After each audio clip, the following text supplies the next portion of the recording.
Gusto ninyong mailhan yun si Jesus Christ, mga igsoon?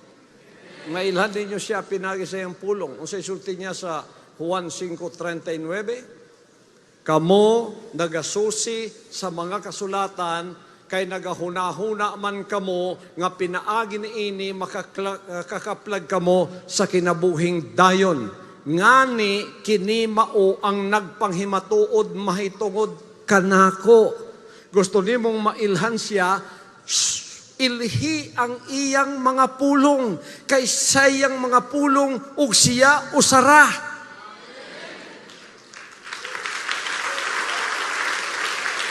Hallelujah!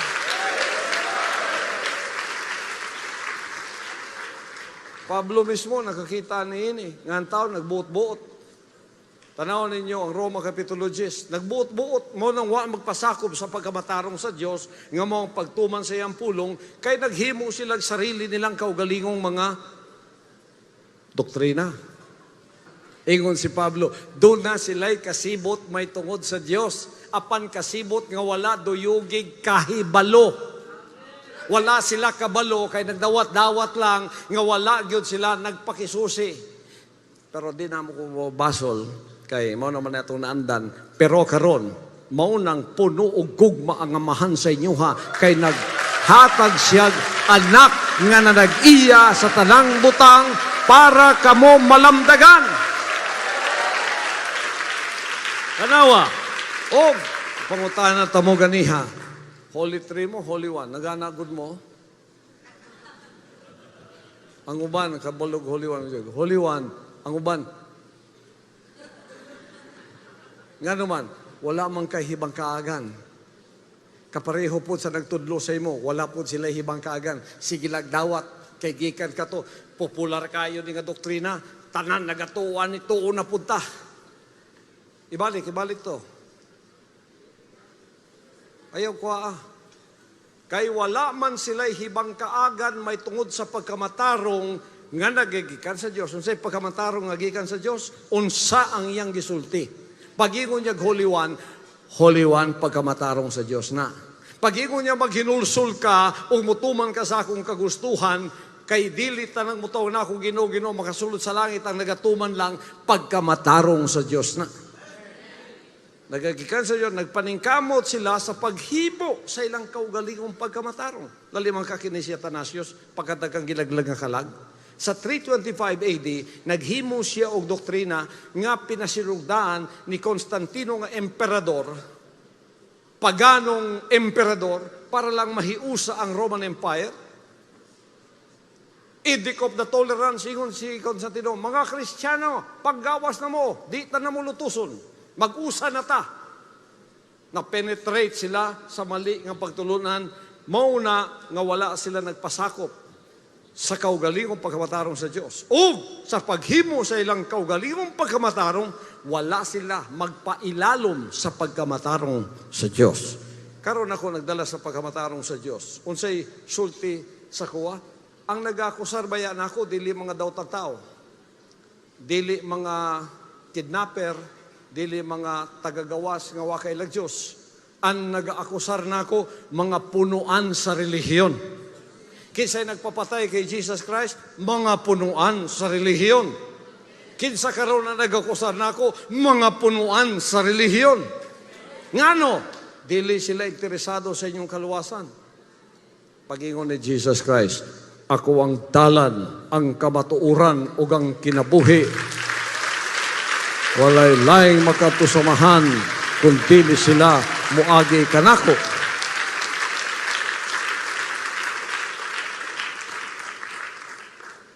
Abi ninyo nga nung crucify siya, korona siya tunok. Pagkauman, bunalan, pagkumagbunal, giyagayagaan, giluwaan, gisumba, gitadyakan, pagkauman, gipapasan og krus, parting bugata sa krus, gikoronahang tunok, pagabot dito sa Kalbaryo, gipahigda, gilansang sa krus, tag 9 inches, 4 kantos, tusok diri, gipatindog ang cross. Ang cross dili straight, slanting ana, slightly slanted forward para ang mugunit sa lawas ang lansang sa kamot ug sa tiil. That is the ultimate torture. Ana ka, di ka kasandig, ang nagunit sa imong tibuok lawas ang lansang sa kamot ug sa tiil. Ingon ng mga doktor sa medical science, ang tao nga mamatay ni ini nga posisyon, wala siya namatay kay nawadag dugo o naubsad og dugo. Namatay siya tungod sa irregular beating of his heart. Si Jesus Christ namatay, broken-hearted siya. Pero wa siya ni surrender sa kabubuton sa amahan. Nagpadayon siya. Nganong gilansang siya, nganong gitorture siya, nganong gikoronahan siya tunok. Ngano? Tungod sa mga pulong ngayang gisulti. Nganong ako garon ginatawag kulto? False prophet? Tungod pa kay guwapo ko?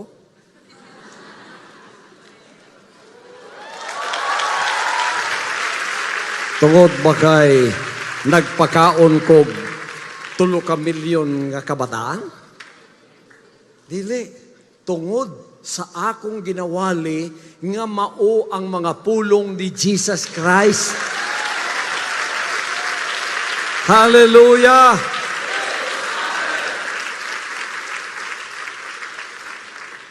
So, bisan nun say akong buhaton, kay di man la gustong dawaton para sa mga Hudyo sa una, bisan nun say akong buhaton, Nixon, para sa mga taga-Serpent Seed nga dili gustong maghinulsol, dili gyud ko maayo para sa ila.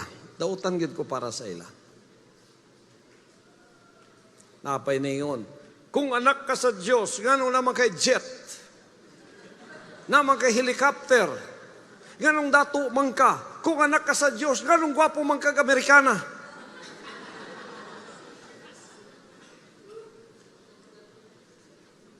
Kung niyanhi ka akong butuan, ang akong sinina ka na bitawng sako nga tahi-tahi.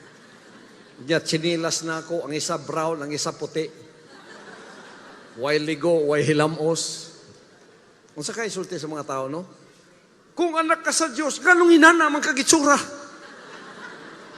Kung anak ka sa Diyos, ganong pobre bangkay ka. Ana. Bisan asa ka muadto, dautan ka. Pagka ang tao, dili gusto mo dawat. Nagdala ko sa kinabuhi ni Jesus Christ, dili basta-basta ang mahimong appointed son. Kay ikaw na ang manag-iya sa pulong sa imong amahan. Panulundon na ako na. So sa mga serpent seed, nga dili gustong mo dawat sa mga sulti nako, bisan unsay akong buhaton, alang kanila ako dautan. Kay dili man sila muduol sa kahayag.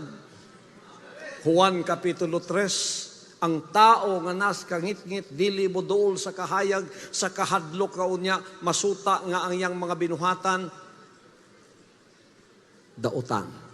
Apan ang gusto sa kahayag, mahayagan siya, samot siya nga muduol para masuta nga iyang binuhatan alang sa kahayag. Jesus Christ, gyapon ang nagsultiya. Basaha daw na. Opo, Pastor, sa Juan 3:19-21, ug ang paghukom mao kini, nga ang kahayag miani sa kalibutan, ug ang kangit-ngit mao'y gipalabi sa mga tao sa paghigugma kay sa kahayag, kay dautan man ang ilang mga buhat.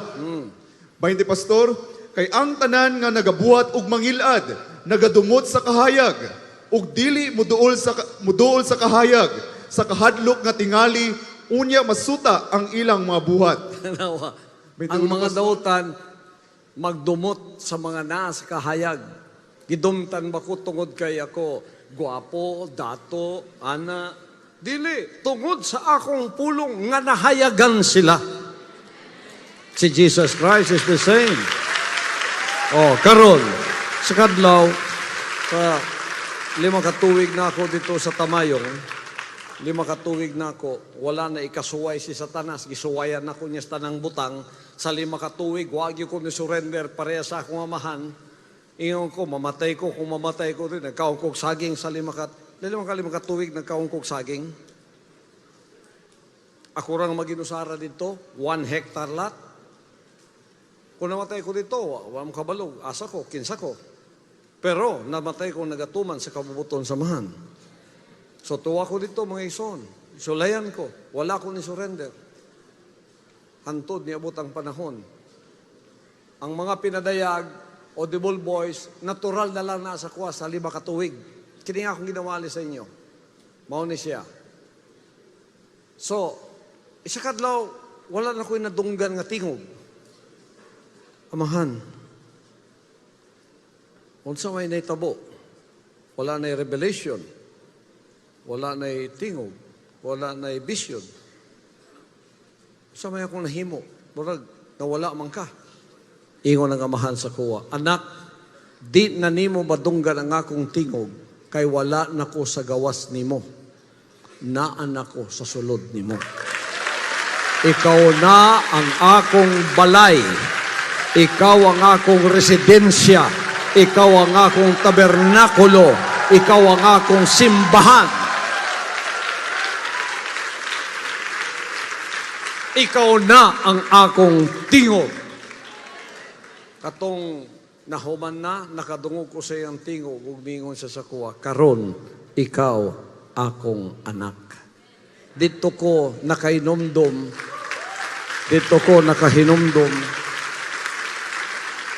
nasumpay na nako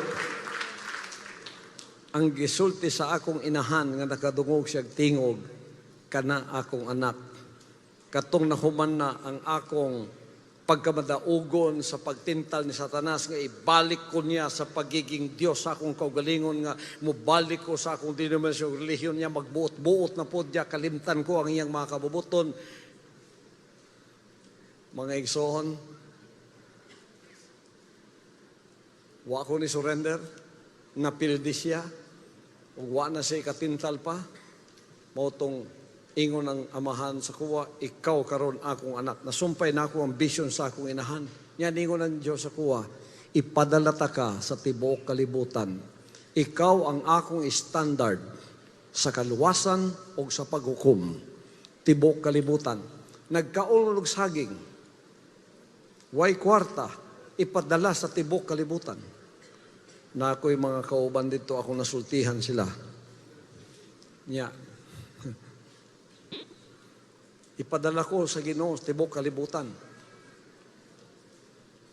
Ana tong usa nako kauban. Praise the Lord. Pero pag-ingon niyang praise the Lord, kabalo ko mga igsoon murag. Gabuto yang unang-huna. Kadugay nagsulti na gyud. Pastor, nalang ko ipakutana. Na yung mga relihiyon na una sa tuwa, tagduwa na kalibo ka tuig, wa gyud sila ka lukop sa tibuok kalibutan. Kita, nasta mayong, di ka ni kadto sa kalinan nga 8 ka kilometro, kay watay 50 pesos nga pambayad. Nya mo ka sa tibuok kalibutan. Ingko nga no, nagduha-duha ka. Ingko pagkagisulti sa Ginoo, iyan ang tumanon. Pagkagisulti sa mahan, iyan ang tumanon. Oh. Nagtuo mo mga igsoon?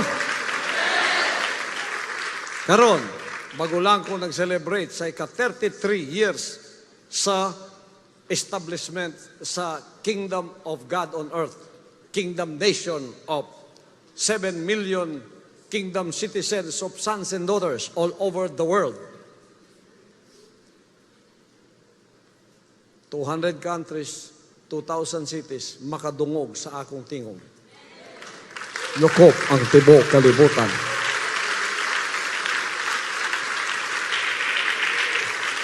Praise the Father!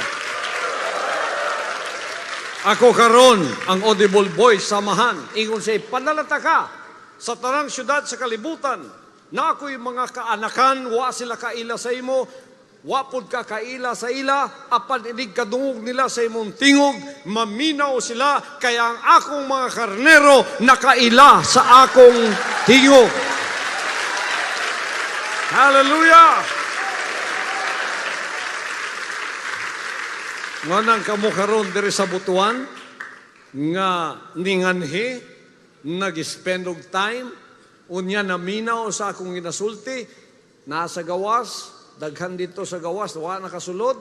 Mga igsoon, kamong tanan, mga anak sa amahan, nga gitawag niya para sa kaluwasan. Woo!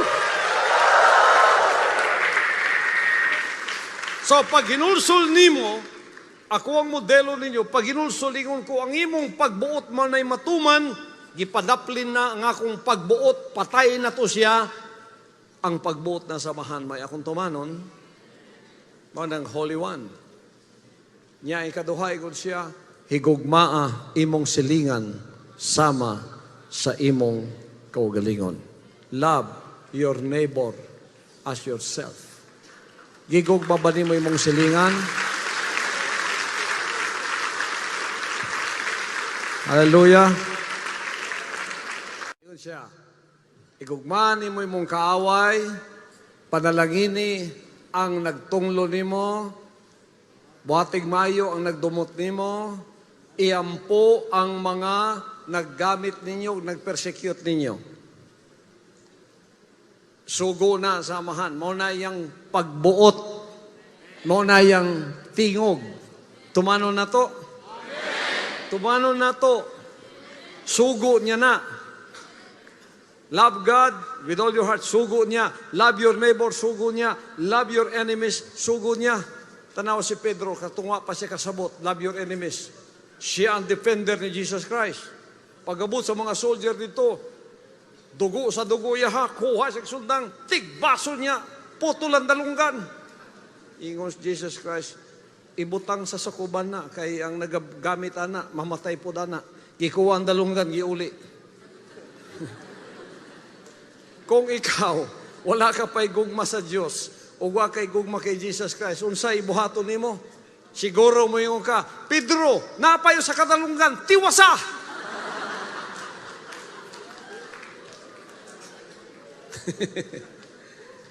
Tanawan ninyo, igsoon, ang balaod sa langit, gugmang tinuod.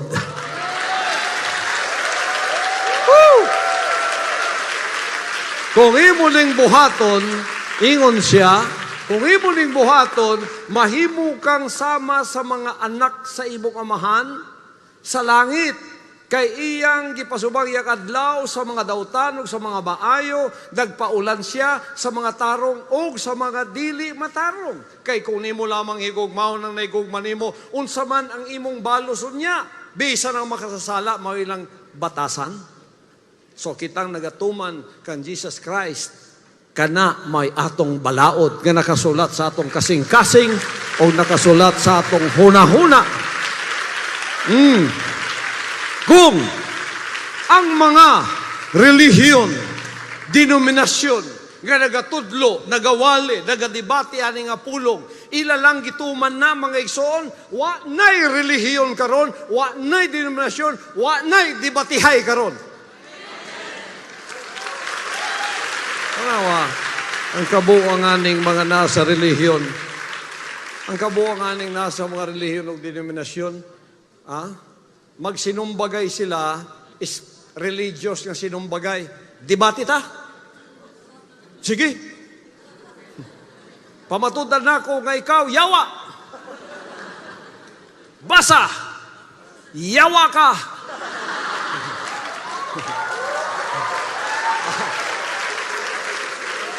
Katubong isa. Nagaingon ng kasulatan, kamo, dili maluwas kay mga yawa pud mo. Yawa ni, yawa to. Puro yawa na. Tapos, di pa sila magkasinabot dito mga ison, ilang mga follower muna tanaw sabong. Lalimang ka nagsabong sila, gigamit ang Word of God. The Word of God is not to be debated. The Word of God is designed to be obeyed. Gidesign ang pulong sa Diyos para tumanon. Kung sila nagatuman lang ani, usay sugo ni Jesus Christ. Love one another, that the world may know you are my disciples. Pag hinugugmay ka mo para makaibalo ang tanang kalibutan nga kamo akong mga tinunan.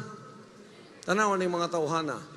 Relihiyon dire, denominasyon dire, relihiyon, denominasyon, churches, kinsay mong maluluwas, Jesus Christ. Kinsay mong maluluwas, Jesus Christ. Magtagbo sila, magintanay sundang. Di magkasinabot. Pero si Jesus Christ lang maluluwas. Unsay gitudlo sa inyong maluluwas? Sa inyong ulo. Pag hinigugmaay ka mo, naging ba siya pagdibatihay mo, paginawayay mo, kinsang nagsugo ninyo, magdibatihay, maginawayay mong gamito ng pulong sa Diyos. Ang inyong amahan, si Lucifer na. Mo nang pagkaniyan himo sa kingdom, dili na mo tawgon sa pangalan sa inyong relihiyon o denominasyon.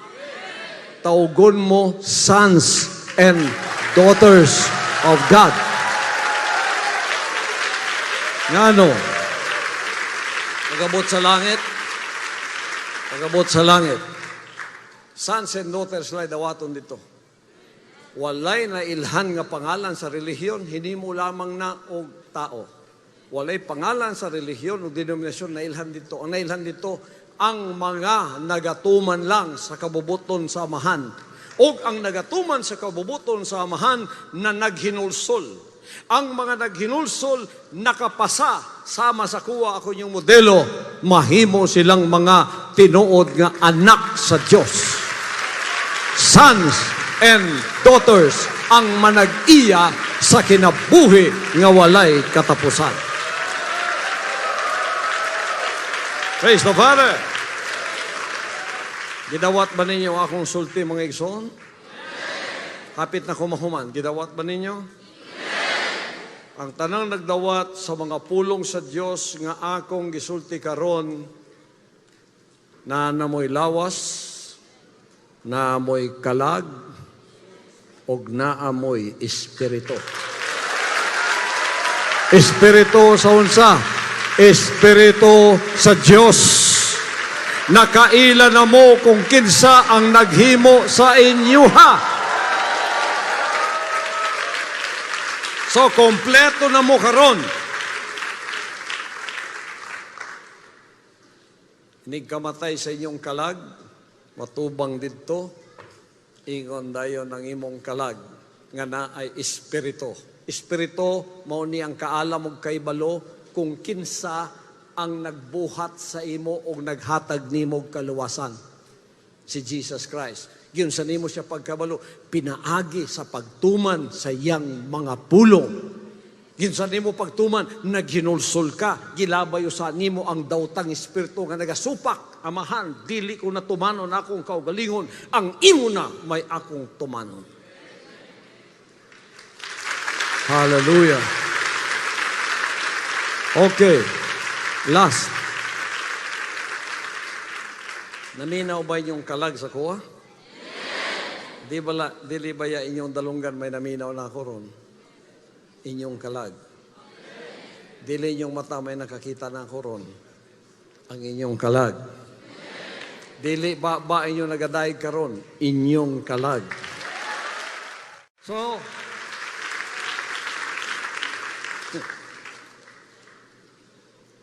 karon, kanang kalag nasa imong sulod, may makakita sa kuwa, may makahuna-huna sa imong mga kaparintihan o kinsa, may makabatig sakit, kalag na, dili na siya mamatay. Ang pangutana, kanang kalaga ron og mamatay, asaw na paingon. Noon ang niabot ko dari ako ang dalan, ang kamatuoran, o ang kinabuhi. Walay laing makadto sa akong amahan sa sulod nako, kung dili siya moagi sa kuwa. Mo nang hinungdan niya ko dere. Hallelujah! So, mga igsoon, ang inyong kahimtang karon, inyong hunahunaon. Ngano, kay wa ka kabalo sa adlaw sa imong kamatayon. Ang dato wa kabalo, si Lazarus wa kabalo. Kinsa diri sa inyo ang nakabalo sa adlaw sa iyang natawhan? Taas ang kamot. Namoy birth certificate? Kung wala mo'y birth certificate, at least kabalo mo sa adlaw sa inyong natawhan.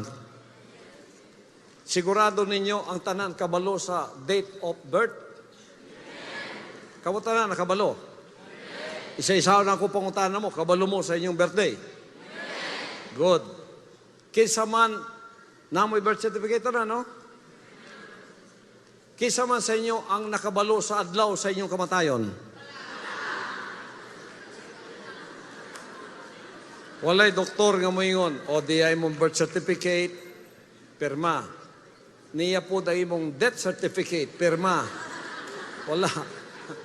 Kay wala ka kabalo sa adlaw sa imong kamatayon. At to kag minteryo, tanang klaseng edad na diha. Gagmayng bata, dagkong bata, teenager, tigulang, mga mas tigulang pagyod, natanan diha. Nganong different ages, kay wa sila kabalo sa adlaw sa ilang kamatayon. Wa mo kabalo, karon na lang ko ninyo makita. Kay paguli ninyo unya, pagtulog ninyo, di na mo bubangon ugma. Uy, nganong namatay man si Lolo? Giurom. Gi-stroke. Naisakit. Unya na tawag isgutana. Hunahon sa nato ang inyong kaluwasan. Gusto na ko kamong tanan mo decide.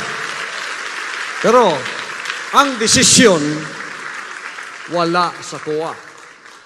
Naa sa inyo ha. Ipadala ko samahan ang akong trabaho, iyagyag ang kamaturan nga walay pabor-pabor o walay kahadlok. Ang akong amahan, gibuhat na niya ang pagdala sa kasunduan, sa kasabutan, gipirmahan sa iyang dugo. Akong gipirmahan sa akong commitment sa paginulsol. O gipadala ko niya ang trabaho nako, iyagyag ang kaluwasan sa tanan. Dili na relihiyon ang gamiton, dili na denominasyon. Ang appointed son karon mao ang point sa kaluwasan sa tao. So nasa inyo karon ang desisyon. Kung wa pagkakadawat sa iya, wala kang ipugos samahan, nasa imong kamot. Higugmaon ko nimo, dumtan ko nimo, dawaton ko nimo, isalikway ko nimo, naa sa imong kamot ang imong kaluwasan. But remember, your decision, either you will enjoy or suffer the consequences of your every decision. Ikaw ang magantos o maglipay sa matag desisyon nga imong pagabuhaton diri sa yuta. Igsoon, ayaw ipadaplin ang isyu sa imong kaluwasan. Kay wa gyud kakabalo kung kano sa kakuhaon sa imong kinabuhing pisikal na spiritual wa dito. Ang Salmo Kapitulo 90, versikulo 10, klaro kayo. Gitagalan tag 70 years ang expiration date sa tao. Kung musobra pa kag 70 years, bonus na sa imuha. Man pagka 40 years ka, daghan ka ng gibati.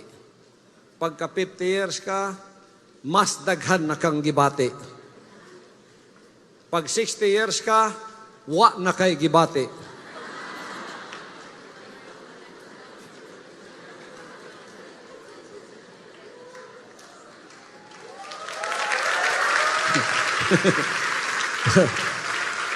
Katong una imong sakit, ay, sakit kayo.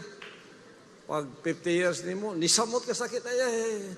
Pag 60 years, anaon, lo, gibati, wa na ko'y gibati. Hapit na. Naana ka sa pre-departure na. Isa na lang ka lato sana. Tapos na imong kinabuhi diri. Ang kalag walay kamatayon. Langit o impyerno naa sa inyong kamot. Palakpakan nato ang atong buhi nga mahal. Woo! Hallelujah!